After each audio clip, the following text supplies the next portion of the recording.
Assalamualaikum warahmatullahi wabarakatuh. Perkenalkan, nama saya Rahmawati Agustin dengan NIM 4528556. Izinkan saya di sini mempresentasikan artikel yang berjudul How Formal Performance Evaluation Affects Trust Between Superior and Subordinate Manager oleh Frank Hartman and Sergeja Slapnikat. Yang menjadi latar belakang dari penelitian ini adalah pada lingkungan bisnis kontemporer, kepercayaan interpersonal dipertimbangkan sebagai hal yang berkontribusi penting terhadap kinerja organisasi. Nah, kepercayaan interpersonal itu apa sih? Jadi, kepercayaan interpersonal adalah hal yang penting ketika anggota organisasi saling terkait dalam situasi dan saling bekerja sama.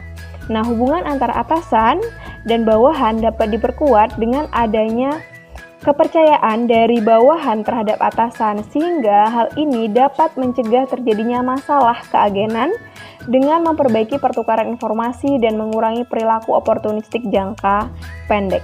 Lalu, jika kita melihat referensi dari Lau and Buckland di tahun 2001, menjelaskan bahwa kepercayaan bawahan terhadap atasan akan meningkat ketika atasan menggunakan evaluasi kinerja finansial karena dinilai lebih objektif dan menunjukkan keadaan yang sebenarnya.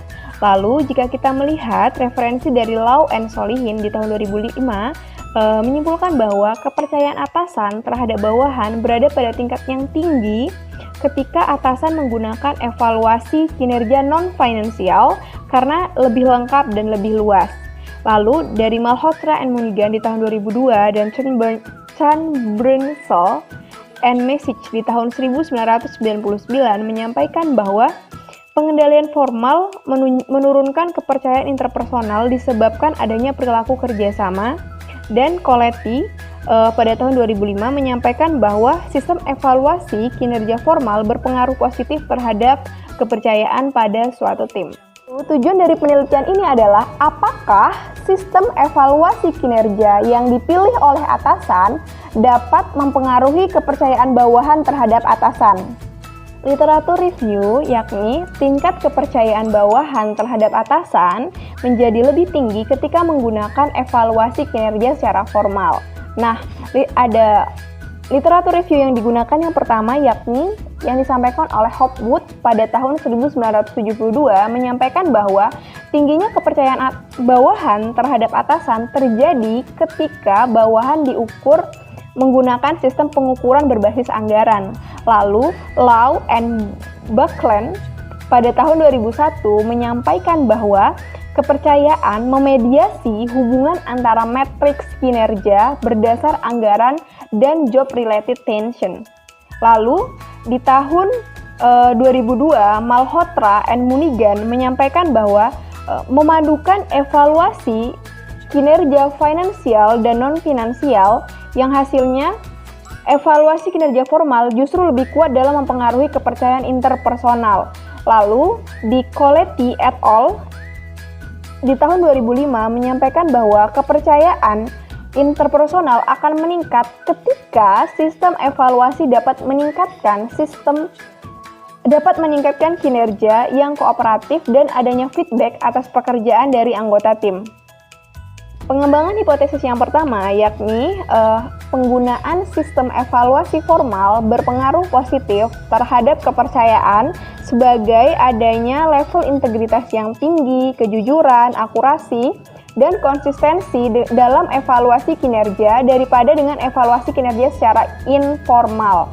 Oleh Howard 1972, Lau and Buckland di tahun 2001, dan Lau and Solihin di tahun 2005. Nah, evaluasi kinerja subjektif ini menghasilkan ukuran yang bias, seperti adanya tekanan dan kelonggaran, berdasar dari Roy Shaw di tahun 1998, Wittner, Broad, Korsgaard, and Werner di tahun 1998.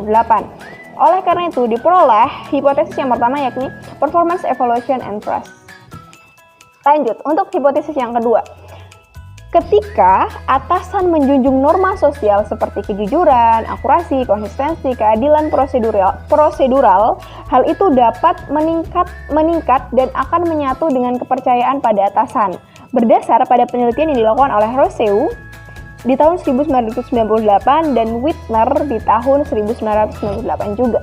Sehingga diperoleh hipotesis yang kedua, yakni formality, trust, and the mediating effect of procedural justice. Lanjut, untuk pengembangan hipotesis yang ketiga, yakni berdasar pada pengaruh evaluasi kinerja terhadap kepercayaan dapat dimediasi oleh peningkatan kualitas pada feedback kinerja yang didapat oleh bawahan, di mana bawahan merasa bahwa atasan ini akan mencoba untuk memberikan feedback yang baik sebagai indikasi bahwa atasan tersebut meminta bawahan untuk bisa meningkatkan kinerja sebagai peningkatan dari hubungan kerjasama. Berdasar pada penelitian oleh Coletti et al. 2005, Lau and Buckland 2001, sehingga diperoleh hipotesis yang ketiga, yakni formality, trust, and the mediating effect of the performance feedback quality. Lanjut, untuk yang hipotesis keempat, feedback kinerja yang baik adalah suatu unsur yang dapat meningkatkan proses evaluasi yang fair, di mana hal ini menunjukkan keterbukaan dan tingkat komunikasi yang tinggi yang memerlukan proses yang adil oleh Colquitt and Jackson di tahun 2005 dan Erdogan di tahun 2002, sehingga diperoleh hipotesis yang keempat, yakni feedback quality and procedural justice. Lalu untuk hipotesis yang kelima, yakni dalam pengaruh situational fairness judgment, konsistensi dengan penemuan sebelumnya oleh Colquitt dan Jackson di tahun 2005 menunjukkan bahwa sebenarnya fairness judgment bergantung pada konteksnya, atau bisa dikatakan bahwa itu sebagai bawaan. Nah, berdasarkan teori atribusi, hasil dari evaluasi kinerja formal cenderung dianggap sebagai konsekuensi dari sistem formal, bukan sebagai hasil dari upaya pengawasan untuk memberikan informasi mengenai kinerja bawahan. Sitkin dan York 2005 situasional. Nah, dari sini diperoleh H5, yakni formality and performance evaluation, trust, and managerial job characteristic. Ya, untuk pengembangan hipotesis, kita bisa sama-sama lihat di figur 1, masing-masing dari baik H1 sampai H5. Metode penelitian yang digunakan yakni menggunakan metode survei, partisipan survei pada manajer bank komersil di Slovakia, metode pemilihan sampling dengan menggunakan purposive sampling, dan instrumen survei web desk yang didesain dengan panduan. Untuk deskripsi respondennya, kita bisa lihat di tabel 1 dengan sampel deskriptif berdasarkan umur, berapa lama di bank, dan tenor in functions. Kita bisa melihat bahwa diperoleh men sebesar 44, kemudian dengan years in bank rata-rata 9,82 dan tenor in function rata-rata 4,76.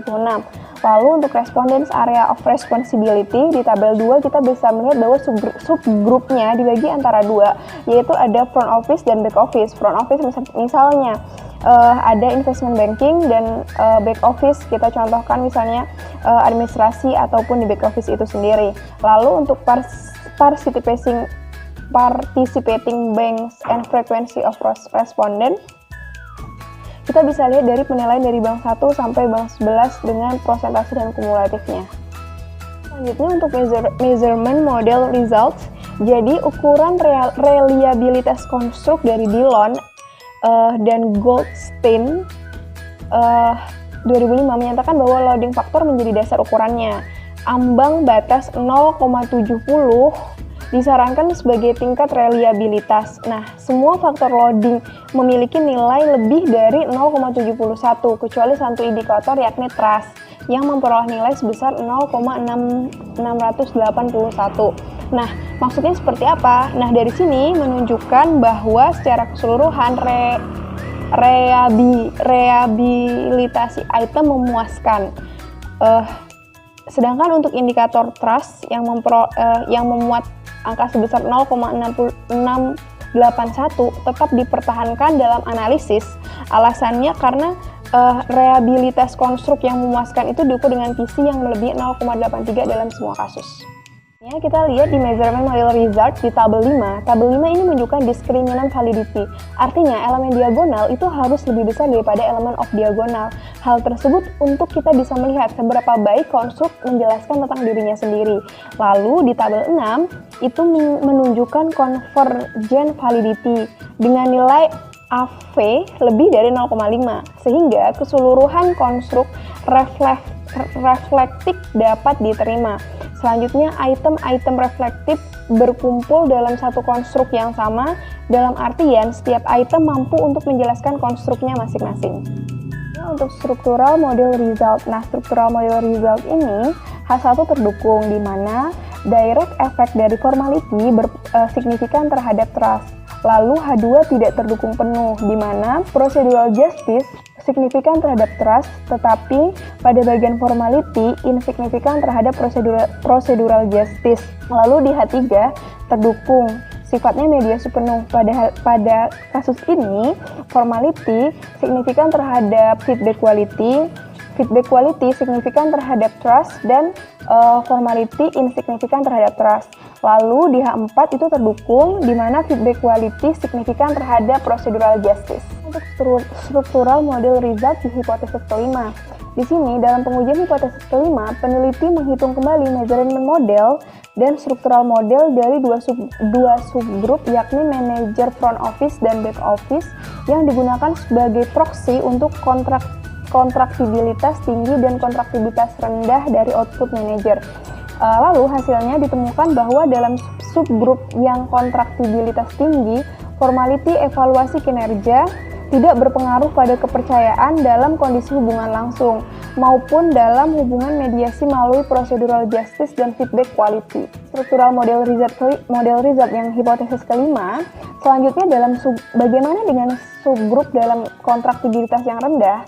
Di sini hasilnya menunjukkan sebagian besar sama dengan hasil uji dari full sample. Formality muncul sebagai pengaruh terhadap kepercayaan dalam model hubungan langsung dan juga hubungan tidak langsung yang dimediasi oleh procedural justice dan feedback quality, serta hubungan tidak langsung antara formality dengan procedural justice yang dimediasi oleh feedback quality. Jadi secara keseluruhan H5 itu terdukung. Untuk discussion and conclusion, yakni secara keseluruhan hasil penelitian ini menunjukkan bahwa formalitas penggunaan sistem evaluasi kinerja relevan untuk menumbuhkan kepercayaan bawahan. Nah, hasil tersebut menjelaskan sekaligus menyelesaikan perdebatan antara pendukung pengukuran kinerja finansial maupun non-finansial, Law and Buckland 2001 dan Law and Buckland 2005, di mana keduanya sama-sama dapat meningkatkan kepercayaan karena mereka merefleksikan formalitas kinerja. Lalu, secara keseluruhan, model mengkonfirmasi hipotesis bahwa hubungan antara formalitas dan kepercayaan dimediasi melalui feedback quality and procedural justice. Selanjutnya, penelitian ini menemukan bahwa persepsi kualitas umpan balik yang lebih tinggi akan menghasilkan kepercayaan yang lebih tinggi, baik secara langsung maupun melalui persepsi prosedural yang lebih tinggi. Yang ketiga, ditemukan bahwa hubungan antara formalitas evaluasi kinerja dan kepercayaan berbeda untuk manajer dalam situasi yang berbeda, seperti prediksi di teori atribusi.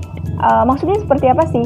Jadi, manajer dalam kontraktibilitas output yang tinggi tampaknya tidak terlalu terpengaruh oleh tingkat formalitas yang diterapkan atasan dalam proses evaluasi kinerja. Nah, mereka melihat bahwa feedback quality dan procedural justice bukan sebagai hasil dari pengurangan formal sistem oleh atasan, tetapi sebenarnya lebih sebagai konsekuensi dari sifat fungsi dan evaluasi kinerja mereka. Nah, sebaliknya, dalam kondisi kontraktibilitas output yang rendah, manajer merasakan bahwa formality memiliki pengaruh terhadap kepercayaan mereka yang dijelaskan baik melalui feedback maupun justice. Nah, hal tersebut disebabkan karena dalam kondisi kontraktibilitas yang rendah, atasan mereka akan berusaha penuh dalam mengukur output yang tidak mudah diukur dan dilacak, di mana hal tersebut menghasilkan atribusi kepercayaan. Ini adalah contribution and limitation. Kontribusi yang diberikan dalam penelitian ini adalah Pertama, temuan tentang adanya perbedaan dalam atribusi kepercayaan antara dua subkelompok, di mana mereka memberikan rekonsiliasi dengan temuan yang berlawanan antara Coletti et al. 2005 dan Malhotra and Munigan di tahun 2002. Nah, studi ini sebagai salah satu dari sedikit studi yang menyelidiki peran sistem kontrol formal dalam menciptakan kepercayaan, dan salah satu studi pertama yang melihat pengaturan kolaboratif hierarkis antara atasan dan bawahan. Lalu limitation dari penelitian ini adalah penelitian ini rentan terhadap kelemahan khas penelitian survei dan sampel, yakni penelitian ini tidak dapat mengecualikan kemungkinan adanya beberapa bawahan yang merujuk pada atasan yang sama dalam jawaban mereka. Baik, terima kasih atas seluruh atensi dari semuanya. Semoga apa yang saya sampaikan itu bisa bermanfaat, dan jika memang ada yang ingin ditanyakan, dengan senang hati saya akan menjawab semampu saya. Terima kasih atas kesempatannya. Kurangnya saya mohon maaf. Wassalamualaikum warahmatullahi wabarakatuh.